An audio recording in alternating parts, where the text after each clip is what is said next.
Good morning. Welcome to IOS Online Tuitions for Judicial Services.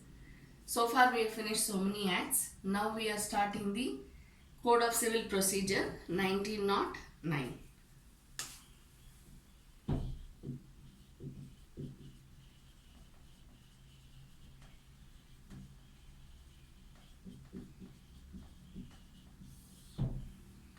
As we have been doing in all the other lectures, the video lectures, here again it will not be a typical analysis, it will not be a typical reading of the sections or the orders and rules. It will be an analysis of the sections, orders and rules. So if you have to, when you are preparing for your prelims, see to it that you are reading the CPC, because there are so many provisos in that which you will need for your prelims exams. Okay. But other than that, whatever is the analysis of whatever is required, we will be doing that in the video lecture. Okay. Now we will start. Before we start with the actual CPC as such, I would like to bring to your notice the 2016 amendment regarding the commercial disputes.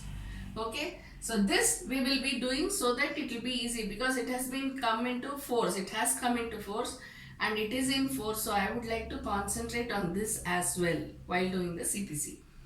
Now this chapter, it is titled as the Commercial Courts, Commercial Division and Commercial Appellate Division of High Courts Act 2015. Okay.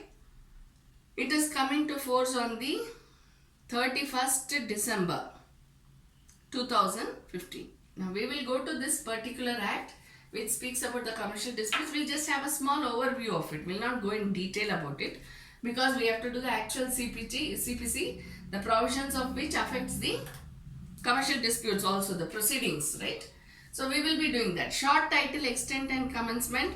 It extends to the whole of India except Jammu Kashmir, and it has come into force on the 23rd day of October 2015.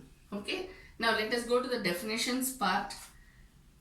The Commercial Appellate Division shall mean the Commercial Appellate Division of the High Court. Commercial Court.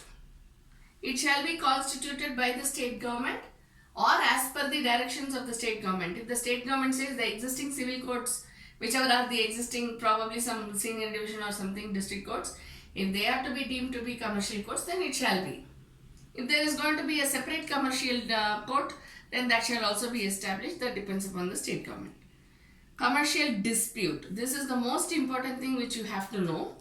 Commercial dispute includes ordinary transactions of merchants, bankers, financiers, traders, such as those relating to mercantile documents, including enforcement and interpretation of these documents. So when you are dealing with commercial courts, when you are dealing with the chapter, with the act rather, you have to keep in mind the contract, of course. Am I right? So when we are talking about this, what you need to keep in mind, the mercantile documents. What are mercantile documents? Any document which relates to the transactions happening between the buyer and seller. Now when I say buyer and seller, it is not necessarily only the only of movable property. It includes the immovable property also. It includes sea transactions, air transactions, everything. Whatever is the goods which are being sent by air, sent by sea. See, for example, in Sale of Goods Act, we read about CIF, right? Free on board, carriage in freight and insurance. All this we read, right? So you have to keep in mind everything, so that you will know what are all mercantile documents. Then the next one, export or import of merchandise or services. Where have you read this? In the Consumer Protection Act. Am I right? So export or import. Of course, we are not reading about export or import when it comes to the Consumer Protection Act. It doesn't specify whether it is import, export and all those things. But when we are looking at the merchandise or services, what I mean to say is, it is the same as in the Consumer Protection Act. Okay. But here when it comes to commercial courts, we are talking about the export and import. Then issues relating to admiralty and maritime law. When we are saying admiralty, it means the armed forces. And maritime law, you know what it is? It is about the naval law, whatever is there in the sea law. Okay. Then transactions relating to aircraft, aircraft engines, aircraft equipment and helicopters, including sales, leasing and financing of the same. So that comes under commercial disputes. There are many private airliners, right? There are many who have chopper helicopters, all those things. So everything, the manufacture, the sales, the leasing of them and the financing for the construction, building of such aeroplanes or helicopters or jets or anything, all this comes under this.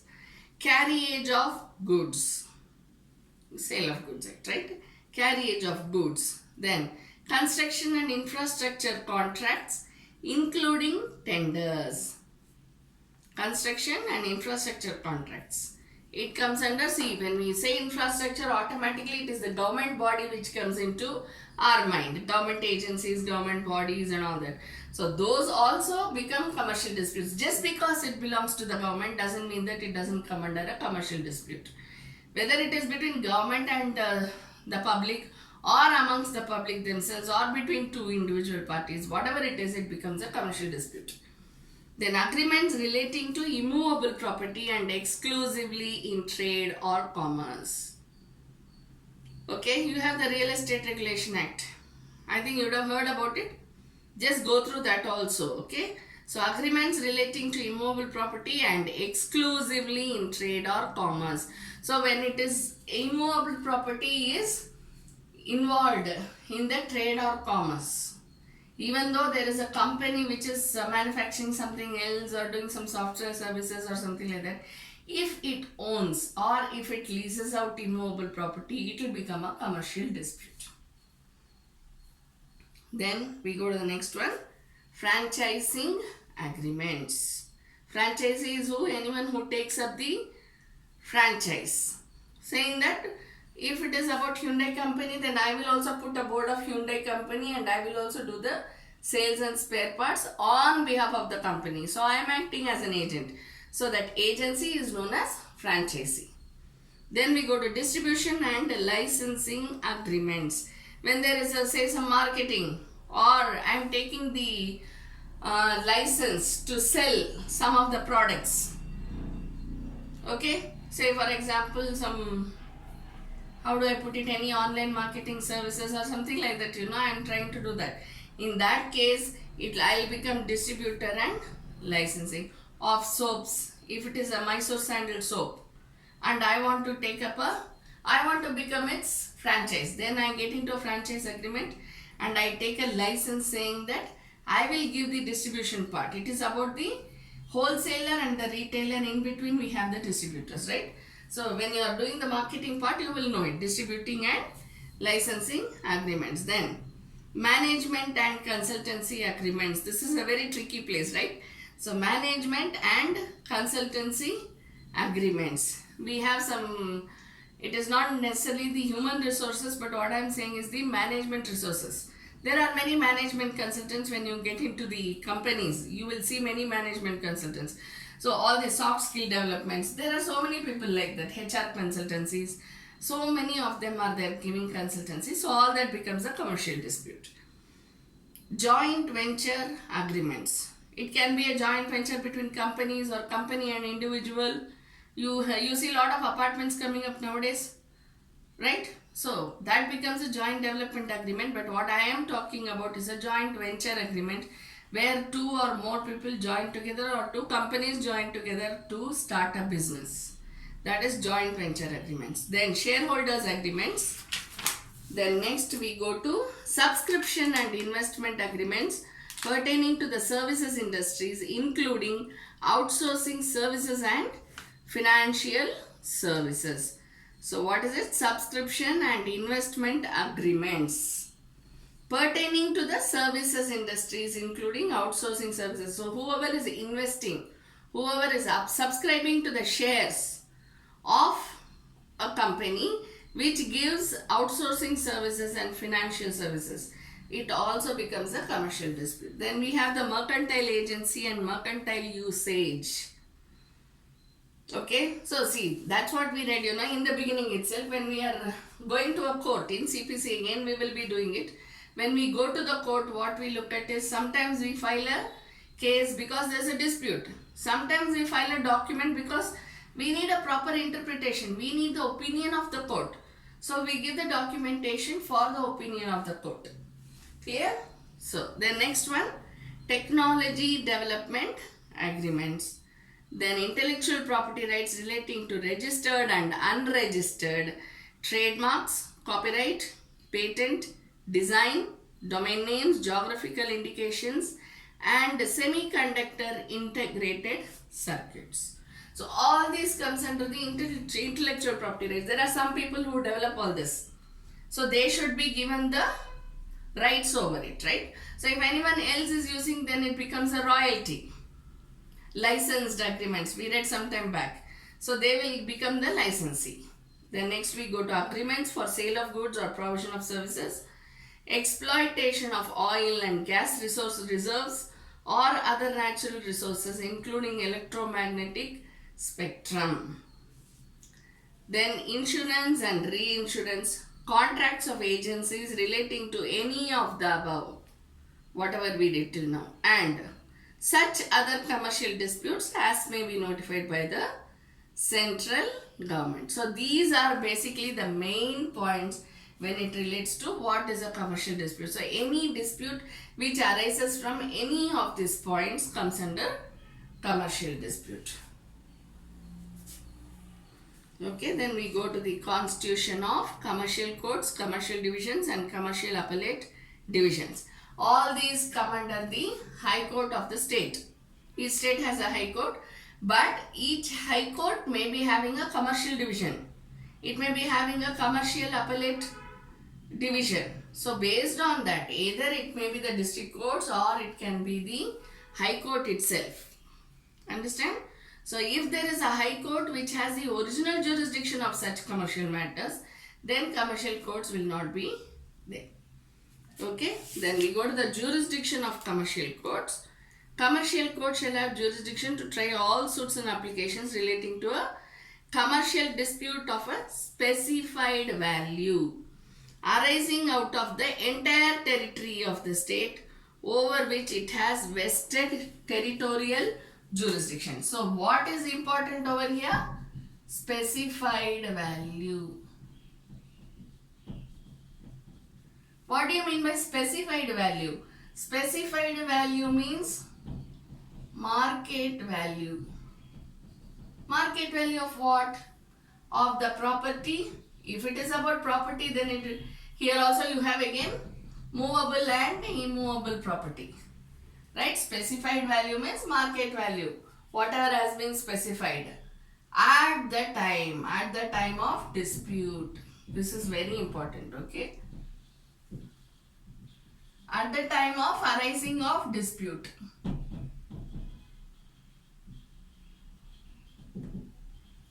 At the time of arising of dispute. Property, then we have to look at the market value of the property. It can be movable or immovable. If it is about any interest, then it shall be about the market value of the interest. Okay. And if it is about any part or whole or anything, then that.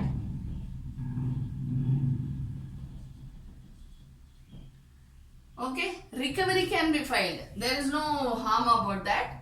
But recovery cases shall be based upon the specified value. Okay. If it is going to be arbitration case, Arbitration and Conciliation Act. See, when you are reading, when you are studying, when you are preparing for your judicial services, just keep in mind all these acts, which are all necessary to run the, to try the case. Okay, so Arbitration and Conciliation Act. So where there is an dispute which arises for arbitration, then the aggregate value. Aggregate value of what? Of the claim and counterclaim.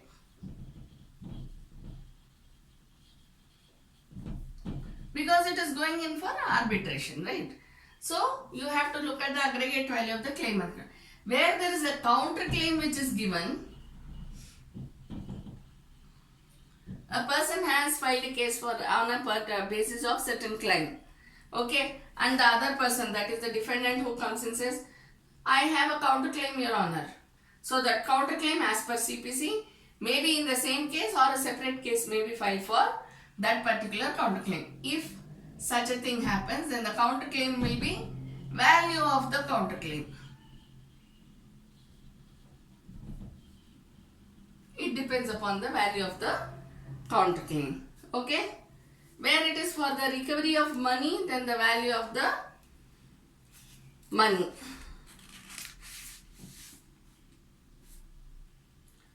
Yeah, that is it. And then there is only one more thing which is there. No appeal or civil revision. There is no appeal or civil revision. What it can go to? It can go to the Commercial Appellate Division of the High Court. Okay, so there can not be any appeal or civil revision under section 115. Okay, then we go to the next one. Appeals from commercial courts and commercial divisions. Commercial courts and commercial divisions, the appeal shall go to the Commercial Appellate Tribunal of the High Court. Okay, then whatever are the cases which are pending under the CPC or under the Arbitration and Conciliation Act, everything shall be transferred to the commercial division, commercial courts. Okay, wherever the state government says there shall be a commercial court.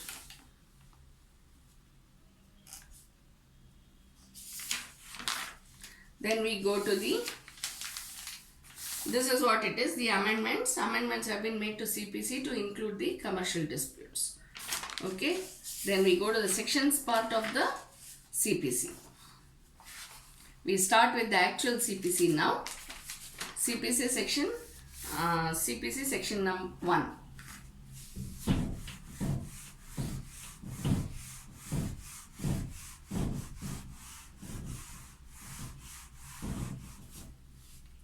Section 1, short title, commencement and extent. It extends to the whole of India except Jammu and Kashmir and Nagaland and tribal areas. Tribal areas of Assam, islands, Lakshadweep, Andaman Nicobar Islands, So all these Andaman Nicobar Islands and all that, if the state government extends it to those islands, then it shall be applicable in those islands. Otherwise, CPC shall not be applicable to those islands. Then we go to the definitions. Just give me a moment. Definition part. What is a code? Code means the CPC, Civil Procedure Code. It includes the rules. What are the rules? When we say Order 1, Rule 1, Rule 2, Rule 3, Rule 4, those are the rules. So the code includes the rules. Then we go to decree. What do you mean by a decree?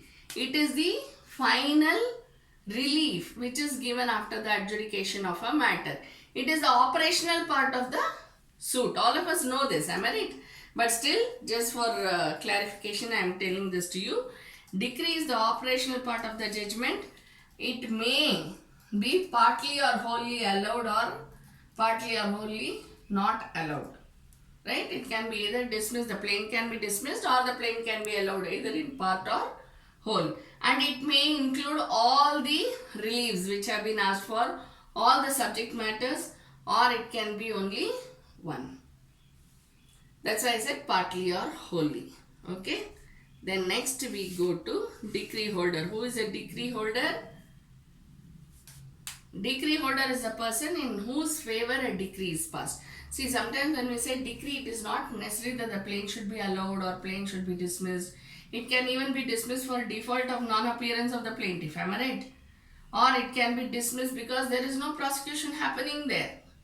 Nobody is appearing before the court. So it may be dismissed, or it may be dismissed as withdrawn.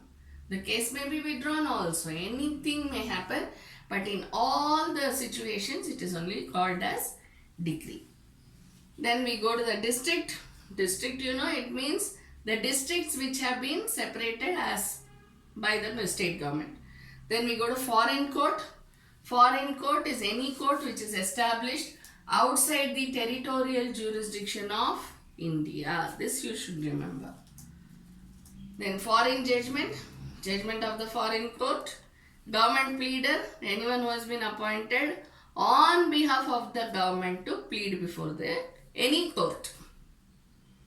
High court, then you have India, judge, who is a judge. Then you have the judgment. What is judgment? Judgment is the history. It is the history of facts of the case and the grounds on which a case has been adjudicated. Okay, so it gives you the entire details about the case and the reasons as to why so and so judgment has been arrived at.